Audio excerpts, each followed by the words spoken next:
Մարտի 27-ին ամբողջ աշխարհը նշում է թատրոնի միջազգային օրը։ Հայաստանը եւս բացառություն չէ։ Դերասանները չեն հանգստանում, հանգստյան օրերին անգամ աշխատում են, քանի որ հանդիսատեսը չի սպասում։ Թեմայի մանրամասներին է անդրադառնում Մանե Եփրեմյանը։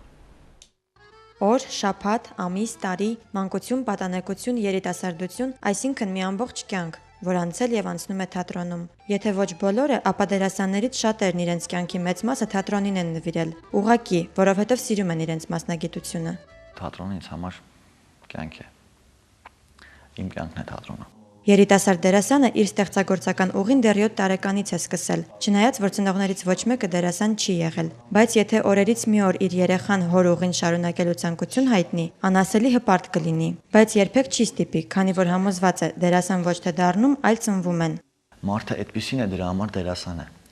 Այսինքն ինքը պիտի լինի այդպեսին, որ կարողանա այդ մասնագիտության մեջ ապրել։ Արշալույսը դեռ երազում է, իսկ Հայաստանի թատերական գործիչների միության նախագահը արդեն գիտի, ինչպես ինքն է ժամանակին շարունակել ծնողների ուղին, այնպես էլ այժմ դուստրն ու թոռնուհին են շարունակում։ Թատրոնի նվիրյալները բազմաթիվ են, որոնց վրա պետք է հենվել վաղվա թատրոնի մասին մտածելիս։